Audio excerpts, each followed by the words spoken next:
SC. Verma capacitor का numerical 36. Two capacitors of capacitances 20 picofarad and 50 picofarad are connected in series with 6 volt battery.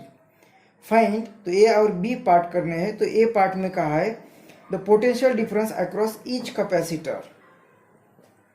तो यहाँ पे हमें दो कैपेसिटर्स दिए हुए हैं और वो सीरीज कॉम्बिनेशन, इस तरह से सीरीज कॉम्बिनेशन होगा और उनकी वैल्यू दी है. एक कैपेसिटर की वैल्यू 20 पिकोफैरड और दूसरे कैपेसिटर की वैल्यू 50 पिकोफैरड और वो कनेक्टेड है अक्रॉस 6 वोल्ट के बैटरी को. इस तरह से क्वेश्चन में दिया हुआ है और हमें कहा है कि ये पार्ट में कि potential difference across each capacitor.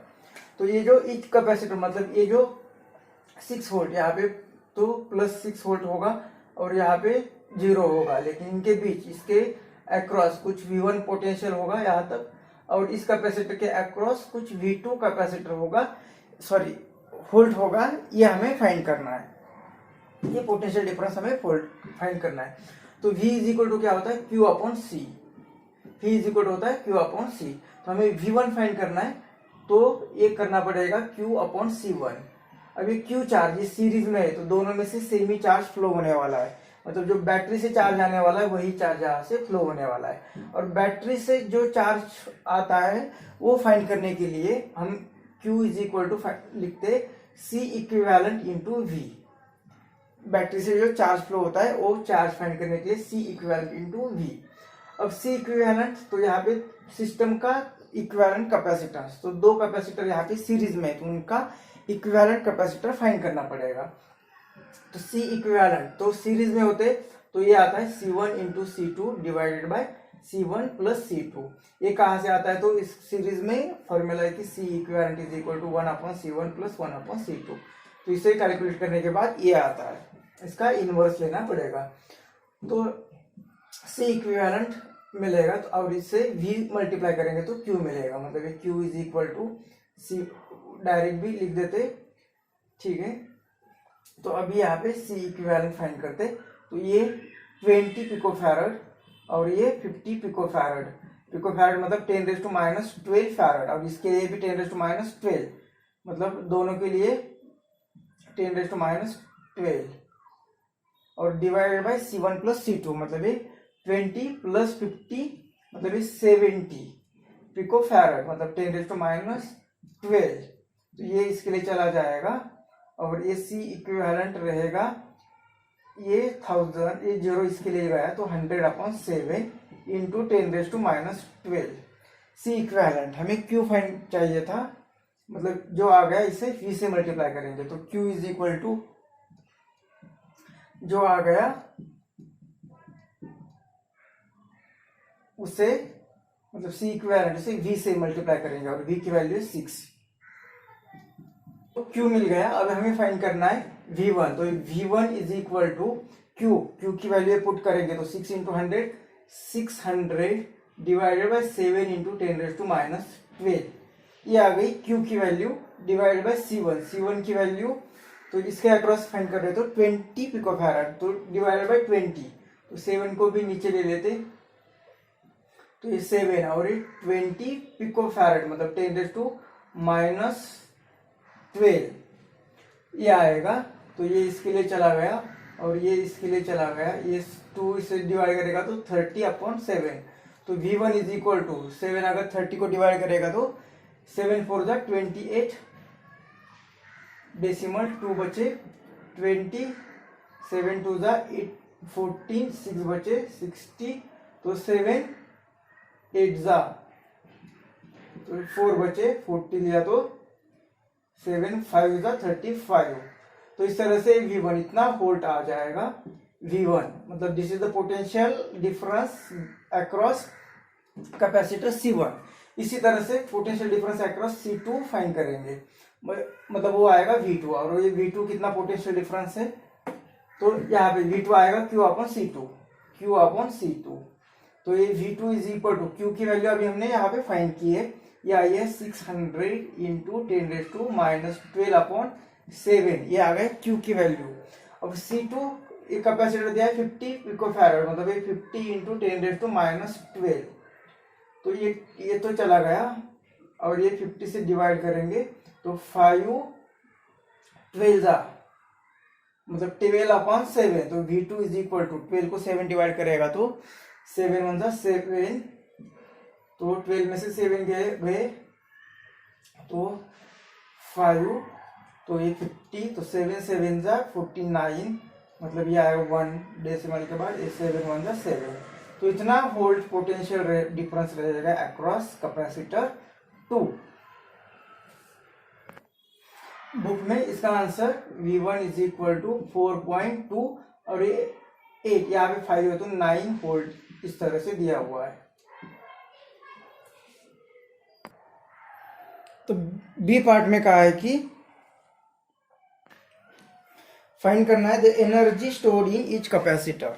तो हर एक कैपेसिटर में कितनी एनर्जी स्टोर होगी ये फाइंड करना है। तो पहले तो एक एनर्जी स्टोर इन कैपेसिटर, एक कॉन्सेप्ट यहाँ से स्टार्ट हो रहा है। तो पहले एक कॉन्सेप्ट देखते हैं कि कोई भी अगर एक कैपेसिटर होगा, सपोज इनिशियली यहाँ पे कोई चार्ज नहीं है, अब यहाँ पे एक बैटरी कनेक्ट करेंगे, तो ये बैटरी क्या करेगी, यहाँ पे एक चार्ज फ्लो करेगी। सपोज यहाँ पे एक चार्ज आ रहा है, यहाँ पे प्लस क्यू, तो यहाँ पे माइनस क्यू चार्ज इंड्यूस होगा। फिर एक दूसरा चार्ज को पास करेगी, दूसरा चार्ज यहाँ पे डिपॉजिट होगा, तो यहाँ पे माइनस क्यू चार्ज यहाँ पे इंड्यूस होगा। फिर एक चार्ज यहाँ से पास करेगी, तो यहाँ पे जैसे चार्ज यहाँ पे डिपॉजिट होने लगेगा, तो यहाँ पे ऑलरेडी पॉजिटिव चार्ज है और यहाँ से पॉजिटिव चार्ज आ रहा है, मतलब ये ज्यादा पॉजिटिव चार्ज है, तो उसे रिपेल करेगा। अब रिपेल करेगा तो इस चार्ज को यहाँ पे बैठने नहीं देगा, और फिर भी बैटरी को तो इस चार्ज को यहाँ पे डिपॉजिट करना है। मतलब ये जो अपोजिट फोर्स लगा रहे हैं, रिपल्सिव फोर्स, बैटरी को उसके अगेंस्ट जाके इस चार्ज को यहाँ पे डिपॉजिट करना है, मतलब बैटरी को कुछ वर्क करना पड़ेगा। तो बैटरी यहाँ पे वर्क कर रही है, तो बैटरी कुछ वर्क करके यहाँ पे चार्ज को रखेगी। फिर नेक्स्ट चार्ज जब आएगा तो इस पॉजिटिव चार्ज को रिपल करने के लिए और भी ज्यादा अपोज होने वाला चार्ज है, क्योंकि अभी ये पॉजिटिव चार्ज की संख्या बढ़ गई, मतलब इसका अभी रिपल्शन बढ़ेगा, तो बैटरी को और ज्यादा वर्क डन करना पड़ेगा, अभी चार्ज पे यहाँ पे रखना पड़ेगा।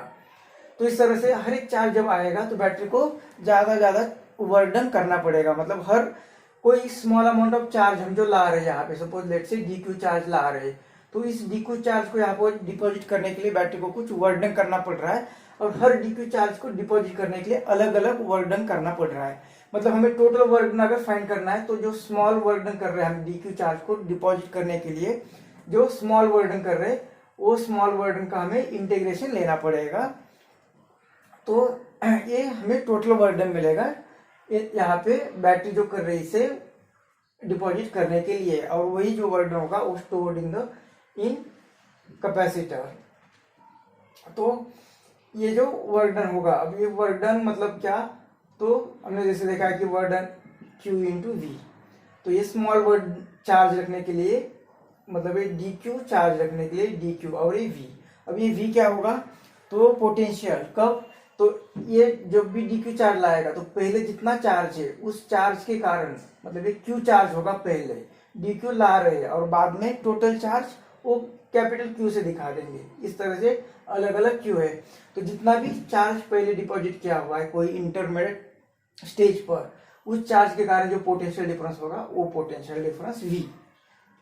मतलब V को कैसे लिख सकते हैं हम, इंटीग्रेशन Q और ये C और ये DQ, ये होगा टोटल वर्क डन। और वो कहाँ से कहाँ तक करना है हमें, तो पहले यहाँ पे अनचार्ज था, मतलब 0 चार्ज था, और बाद में हमें इतना चार्ज रखना है। C कैपेसिटेंस वो कांस्टेंट है, और Q चेंज हो रहा है, हर एक DQ चार्ज डिपॉजिट होगा तो Q चेंज होता चला जाएगा। मतलब इंटीग्रेशन में हमें ये 1/C बाहर ले लेंगे, और इंटीग्रेशन Q DQ का लेना है, 0 to Q उसके लिमिट्स होंगे। तो ये वर्क डन कितना होगा, तो 1/C, और इसका इंटीग्रेशन आता है जैसे कि इंटीग्रेशन ऑफ x dx, और ये n है तो यहाँ पे x n + 1/n+1, n की जगह पे यहाँ पे 1 होगा, तो ये आएगा Q²/2, और लिमिट्स इसके 0 to Q। तो ये वर्क डन 1/C, ये Q की जगह पे ये रखेंगे तो ये Q²/2 - 0, मतलब ये वर्क डन एनर्जी में स्टोर होगा, तो ये एनर्जी आएगी 1/2, मतलब ये Q²/2C। इतना इतनी एनर्जी होगी स्टोर्ड इन कैपेसिटर। अब इसे अलग अलग फॉर्म में लिखेंगे कैसे, क्योंकि Q इज इक्वल टू हम लिखते हैं CV, तो ये वैल्यू पुट करेंगे तो U इज इक्वल टू ये C स्क्वायर V स्क्वायर और डिवाइडेड बाई एक टू C, ये C यहाँ पे कट हुआ तो ये एनर्जी को लिखेंगे 1/2, यहाँ पे C बचा और ये V स्क्वायर। इस फॉर्म में भी उसे लिख सकते हैं या इसे अलग तरीके से लिखेंगे 1/2 ये CV इंटू V, तो ये CV मतलब Q, तो इसे ही लिखेंगे हम 1/2, इसके जगह पे लिखेंगे Q और ये V। तो इस तरह से इसे अलग अलग फॉर्म में भी लिख सकते हैं। ये 1 2 3 अलग अलग फॉर्म हो गए energy stored in each capacitor. तो ये होगा energy stored in each capacitor का कॉन्सेप्ट। अब हम ये पर्टिकुलर न्यूमेरिकल सॉल्व करते हैं। तो अभी हमें एनर्जी स्टोर्ड कितनी हो गई ये अभी निकालना है। तो एनर्जी स्टोर के अभी 3 अलग अलग इक्वेशन देखे, तो इसमें से कोई भी एक लिख के देते 1/2 Q स्क्वायर अपॉन C, उसमें से आप कोई भी इक्वेशन ले सकते हैं और इसे अकॉर्डिंगली सॉल्व कर सकते हैं। तो ये अगर इक्वेशन ले लिया तो energy stored in first capacitor मतलब ये U1 और तो ये C1 आएगा, और चार्ज तो सीरीज में तो दोनों कैपेसिटर में सेम ही रहेगा। Q की वैल्यू ऑलरेडी हमने ले ली है, तो ये 1/2 हम फाइंड कर रहे हैं एनर्जी स्टोर्ड इन कैपेसिटर 1। तो 1/2 चार्ज की वैल्यू हमने ऑलरेडी पार्ट ए में फाइंड की थी, वो है 600 इंटू 10⁻⁻12 डिवाइडेड बाय 7। अब ये स्क्वायर है तो 2 बार लेना पड़ेगा, तो ये 600 इंटू 10⁻12 डिवाइडेड बाय 7 और ये 1/C, C की वैल्यू कैपेसिटेंस 1 कितना है 20 पिकोफैराड, मतलब 20 इंटू 10⁻12। तो ये -12 यहाँ पे चले गए, ये 2 का ये 0 यहाँ पे चला गया और ये 2 यहाँ पे आ गया 30 और ये डिवाइड करेगा तो ये आ गया 15 और ये U1 मतलब कितना आ गया 9 15 6 90 और ये 2 0 इंटू 10⁻12 अपॉन 7 इंटू 7 7 इंटू 7,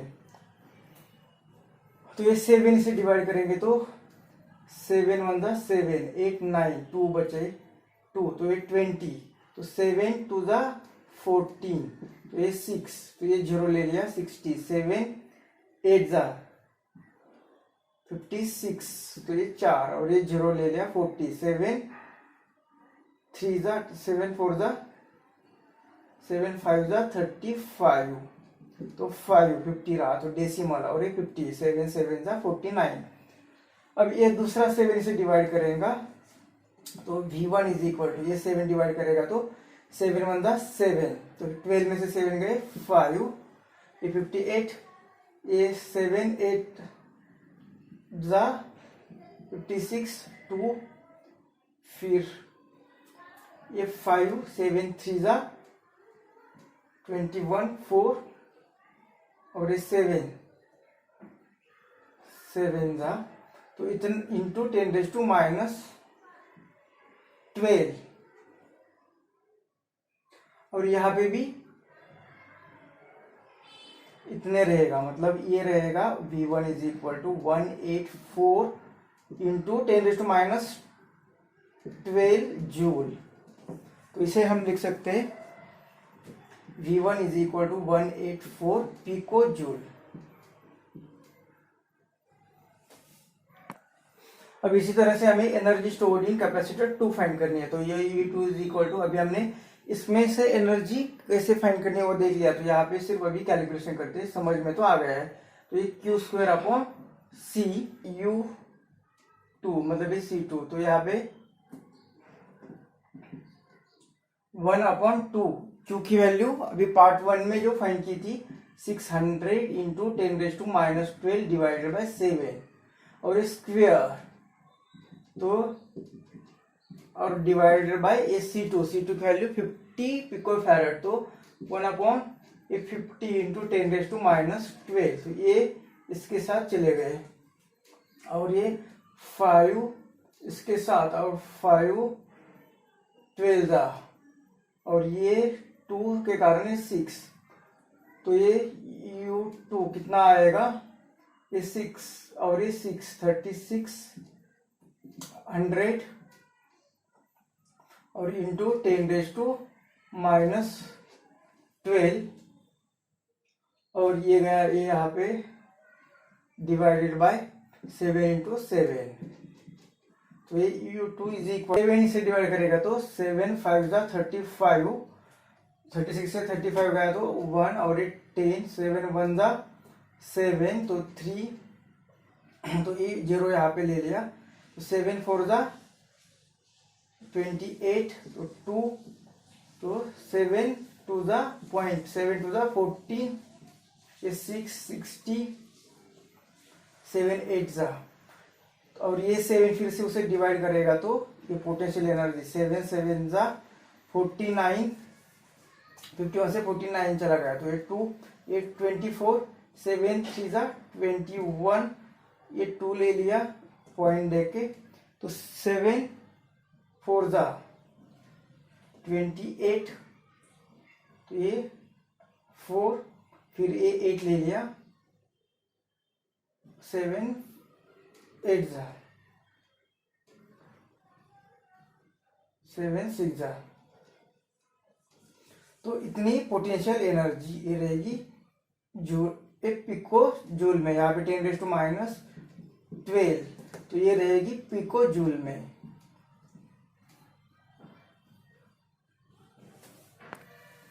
तो ये 6 को निकालकर बुक में जो आंसर दिया है 73.5 पिको जूल।